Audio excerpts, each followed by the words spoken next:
Most people think that intuition is bullshit, or that it doesn't exist, or that people who act on intuition or hunches are fooling themselves. Luckily for me, since my career is based on intuition, they are wrong. I'm the vice president of operations at Mexico, the biggest computer and cybersecurity firm you've never heard of. Our clients range from federal agencies to Fortune 500 corporations, and we generate $8 billion a year in sales. My job is to oversee our clients and evaluate potential acquisitions. My job, and I imagine most people's jobs, requires the ability to read clues, sift through large amounts of information, and understand what's important and what's not. Intuition is really about seeing the fuzzy, emerging patterns that can be noticed but cannot be expressed in words. I've always been good at this, trusting my instincts even when I couldn't say exactly how I knew what I knew. And in this way, I achieved great success and impressed many people. I'll give you an example that made me vice president. 2 years ago, we were completing the purchase of a startup company called Adverticon, which made, well, the details don't matter. Back then, I was just a middle manager, supervising the review of their software code and taking part in meetings with their representatives. There was something wrong, something not quite right. In some places where my engineers told me, the code seemed too complicated, too nested in itself. And when we discussed this with representatives of Adverticon, their answers were very plausible, but not convincing enough. So I leaned out. I went to my boss, the day before the deal was supposed to close, and said, "Something is wrong here? Give my guys 72 hours to work on the product one more time before you sign." Well, they threatened me, shouted and scolded me. And then they said, "If this deal falls through, you'll be out of a job." And the Adverticon people got angry and agitated and threatened to back out of the deal and offer everything to Cisco instead. But they didn't. And my boys busted their asses in 2 days and 2 nights, and we discovered a gaping hole in Adverticon security protocols. So we went back to the table and confused them and then renegotiated the terms. In the end, Mexico did buy Adverticon, but it took another 7 months until they could convincingly prove that they had solved the problem, and 18% lower than the originally agreed price. This made me vice president with a significant promotion, and I got a $2 million bonus, which sounds incredible until you think it was only 0.4% of what Mexico saved on the deal. Perhaps the best part of it all, after the money, Lori and I used to buy a gorgeous house in Pacific Palisades with a sensational ocean view, was that everyone now looked at me as Mexico's resident genius. Any proposal I made was heard. Any guess I made attracted people's attention. If I ever needed some time or wanted to go somewhere to look at something or talk to someone, it was, of course, Glenn is all you need. So, at 3:17 p.m. on March 8th, when I left my office and headed to the parking lot, telling my administrative assistant that I would be out for the rest of the day, she did not bat an eyelash, but simply replied that she would reschedule my appointments. She and my other assistants probably thought, Glenn has another premonition. And so it was. I suddenly realized that my best friend Tom Betancourt might sleep with my wife. Tom and I grew up together in the suburbs of San Diego. We were inseparable from about 2nd grade until we went to different colleges, and stayed in touch after that, even when his commercial real estate job took him far from the West Coast. When Lori and I got married, Tom was my best man, although she had never met him until the night of our rehearsal dinner. Of course, he liked her, just as I thought. Why don't you like it? Lori is brilliant and funny, incredibly smart, thoughtful and loving. It's easy to keep the words flowing from there. As we waited together for the ceremony to begin, Tom said, "Dude, you hit the jackpot. Lori really is something. I almost envy you." I laughed and said, the key word is almost, right? Because Tom was the guy who doesn't take on any obligations and takes everything lightly and frivolously. He loves women, as many as possible, and they love him. But he is, to put it mildly, not the type to get married. That night in our hotel room, Lori and I talked about him. We were cuddled together in bed, both quite drunk. We didn't feel the need to formalize our marriage as we had been living together for several months and had sex regularly. So instead we talked about the wedding, the food, the guests, and leaving the next day for our honeymoon to Maui. "What do you think about my friend Tom?" I asked her, and her first words were shocking. "Oh my God, he's great," she said, and then giggled and looked at my face, blushing slightly. "I mean, you are the most beautiful man in my world, baby." She kissed me. "But Tom, well, if I weren't in love with you..." And she paused, kissing me again, perhaps suddenly interested in the fact that she had dug too deep. But I just laughed. I knew how much Lori loved me. Holding her tightly and tenderly in my arms, I said, "I know what you mean, baby. He's tall and broad-shouldered, and he has such a charming manner and such a tempting smile. He's always been like that.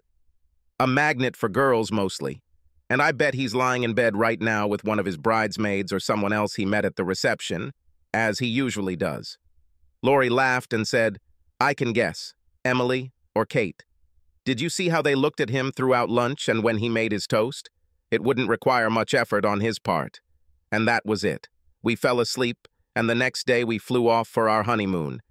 And then we came back and lived happily ever after, for 3 years and 9 months, give or take. Until March 8th.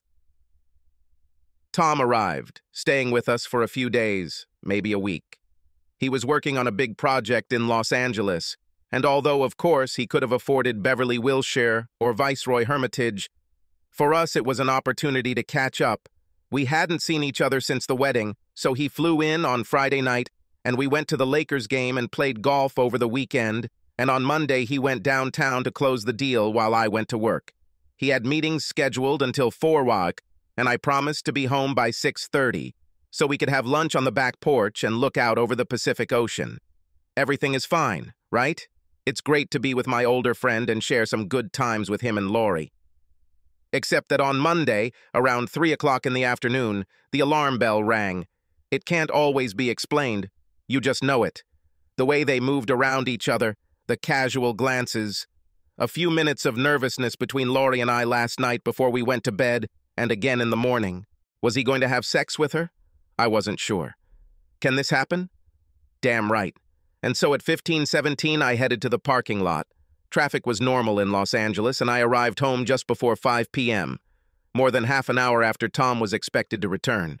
I parked around the corner and walked leisurely along the long driveway, apparently hoping that my intuition was wrong this time.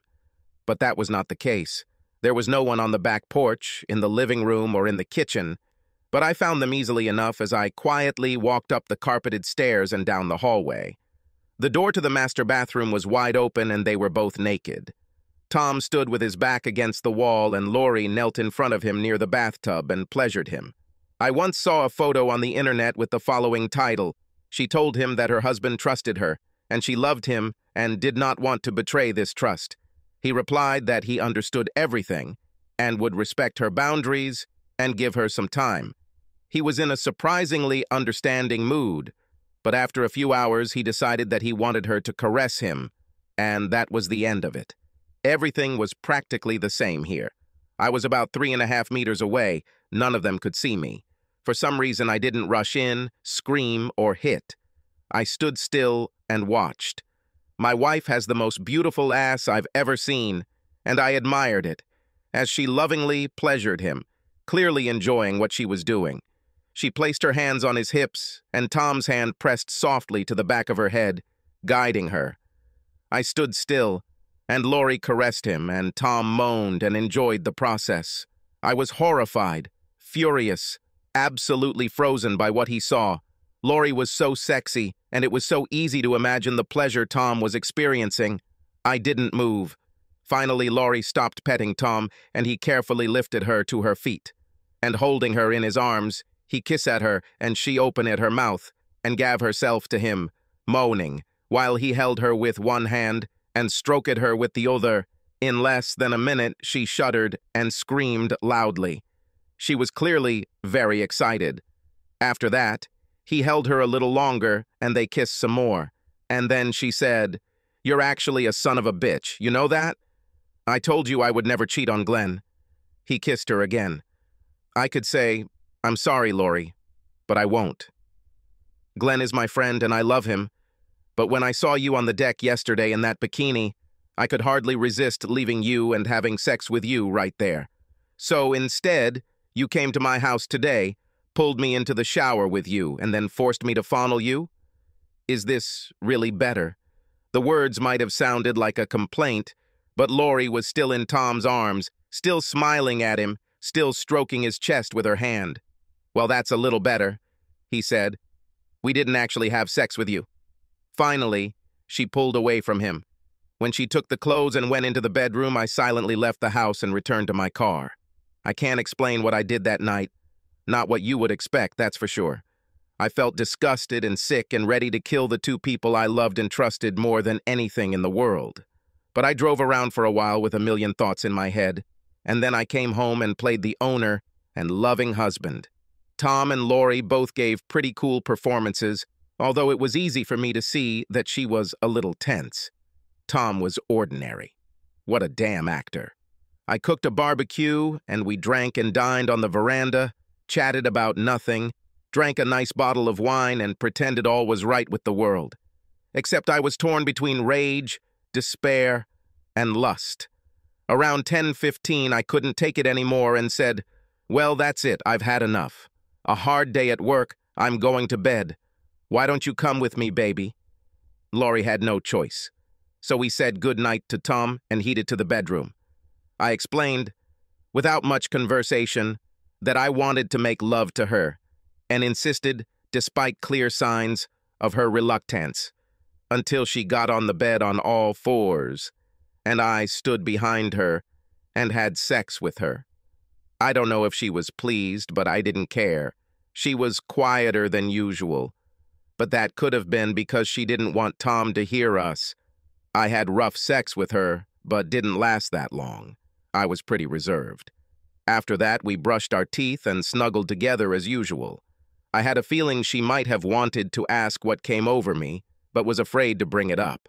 A few minutes later, she fell asleep, and I lay next to her with my eyes open.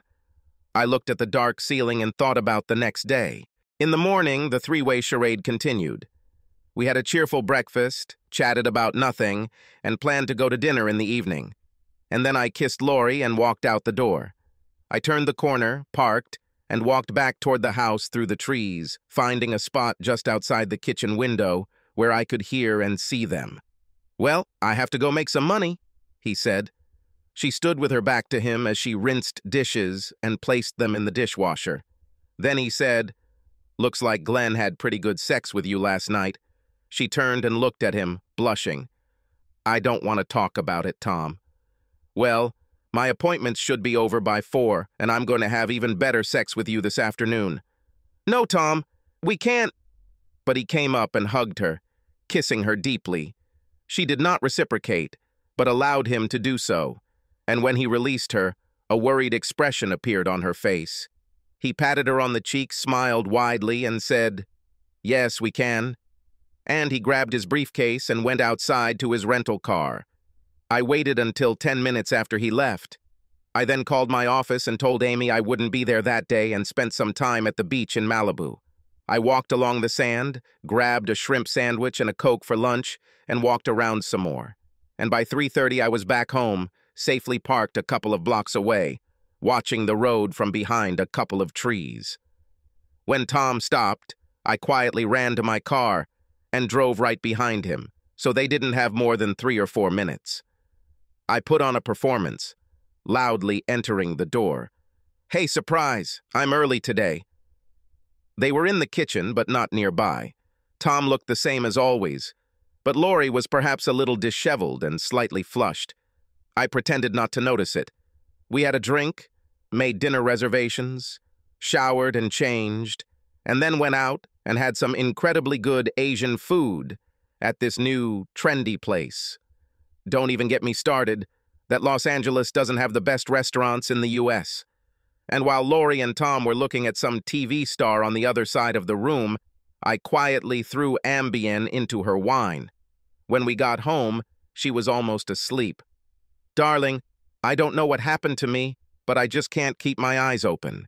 I smiled and helped her climb onto the sofa, and 10 minutes later she passed out. I smiled at Tom. Help me carry her upstairs and put her to bed, okay? And then we can have a glass on the veranda before bed." We carried her together, took off her shoes, laid her on the bed, and I covered her with a blanket, not bothering to take off my skirt and blouse. On the way down, I let Tom walk ahead of me. And when we were 4 steps from the bottom, I raised my leg and kicked him as hard as I could, right in the back. Tom flew, hit his head hard against the wall, and fell onto his back in the hallway, his eyes slightly unfocused. I jumped behind him and pressed my foot firmly against his neck. "Can you hear me, bastard?" I hissed at him. I watched as his expression changed from stunned, annoyed, a little shy to worried.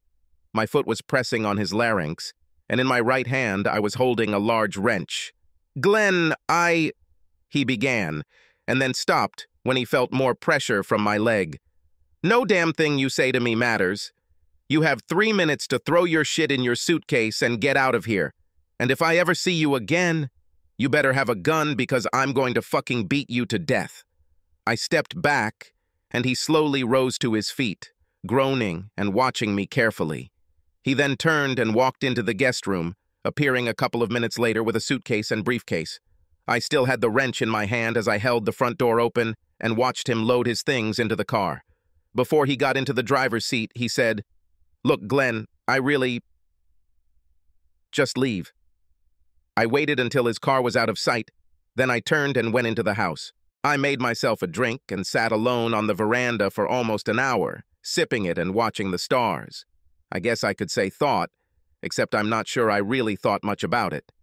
I then went upstairs and pulled Lori out of her clothes and put her in the bed, and then climbed in next to her. Surprisingly, after a few minutes, I went out like a light. I was sitting on the veranda with my coffee when Lori came out. She put on a beautiful blue nightgown. "Sorry, honey," she said. "I don't know what happened to me last night. We had such a nice dinner and I don't know, felt exhausted." "That's good, baby." I carefully lowered her to my knees and hugged her.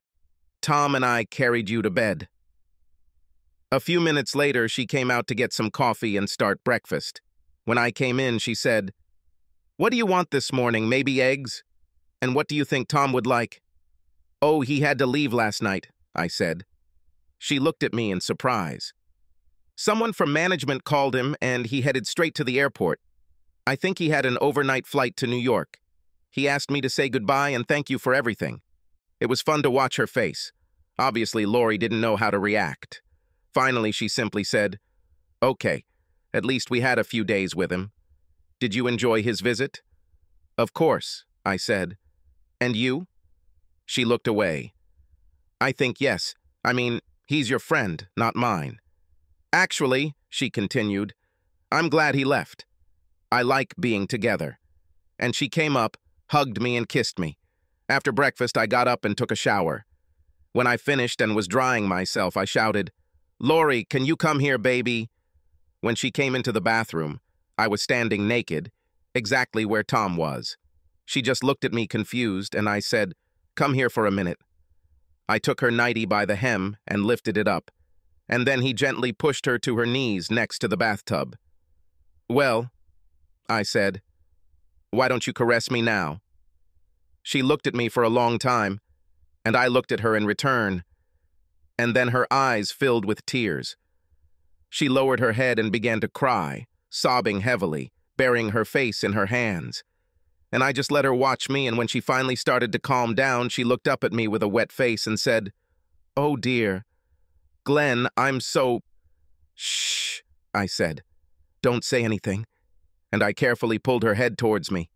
She moved forward hesitantly, tears still flowing from her eyes, and then she began to caress me, as she had not done before. She caressed me slowly and lovingly. She did not stop looking at me, without stopping crying, until finally she made me throw out everything that had accumulated, and when I pulled her to me and hugged her, just like Tom had hugged her, she started sobbing again, shaking, and it was another 10 minutes or so before she calmed down. Before we both calmed down, standing in the bathroom on mat. "I don't know," I said. "Actually, I have no idea." We sat on the veranda an hour later. "I know I love you. and I know that I want to stay with you, but I don't know if I can. Will I be able to leave in the morning for work or on a 3-day business trip without wondering who else will want to have sex with you and take you away from me?" She looked at me with red eyes. "I'm really sorry," she whispered, probably for the 20th time. And then she added, in a stronger voice, "Nothing like this has ever happened before." Nothing. It was Tom. I don't know. "Yes. He's great," I said. "He's a sex god, and all the women want to sleep with him, and you're no different from the rest. It doesn't matter that you're married and he's my best friend, right?" I felt myself getting seriously angry again. I got up, grabbed the keys, and left the house. I drove aimlessly and did not return until late in the evening. It took the better part of a year to put everything back together again. A year of awkward silence, explanations and apologies, cold glances, angry accusations, and downcast eyes. I didn't leave her. I didn't hit her or threaten her. In fact, we never even stopped having sex. But it was damn wrong. No more intimacy, no more loving looks and kisses, no words of love, no feeling of safety together. And there was no magic in the fact that things got better. It just took time. Lori found a therapist to work on her problems. For a long time, I wasn't interested in hearing what she found out, but after about 4 months, we talked a little about it. It seemed to help her, but I can't say that everything she told me was very helpful. About 2 weeks after I threw it away, Tom sent me a letter. I thought about just throwing it in the trash and then threw it in my desk drawer. I read it a few weeks later. He was sorry that he was selfish and irresponsible. He treated Lori the same as any other woman he was attracted to. It was all his fault. She was a good woman and adored me. He hates the idea that he damaged our marriage. I handed the letter to Lori and said, "You might want to read this." And then he left the room. Later that day, I saw the letter crumpled in the trash can. Actually, somehow imperceptibly, I felt better. I remember walking into the house one day during lunch, right after a busy day at work, and I really wanted to see Lori and tell her about it. And I realized that the anger that I carried inside me, the desperate anger and the desire to somehow harm her, had largely disappeared. The days of coming home every evening with clenched teeth seemed to have quietly ceased. So we had a few weeks of improvement, and then, as the holidays approached, the situation worsened again. I was tense again all the time, wandering around with an angry expression on my face and dark thoughts in my mind, and Lori looked scared. After several days of this, and an almost silent dinner, I said, "Sit with me in the living room." She sat there looking wary, preparing for the worst, and I said, "I want you to listen, and I don't want you to say anything. I especially don't want you to laugh, smile, or give me, damn it, a loving look, or understand your words. Do you understand?" Lori nodded. She looked like she could barely breathe. After a long minute, I said, "That day when I saw you in the bathroom with Tom, I thought I was going crazy.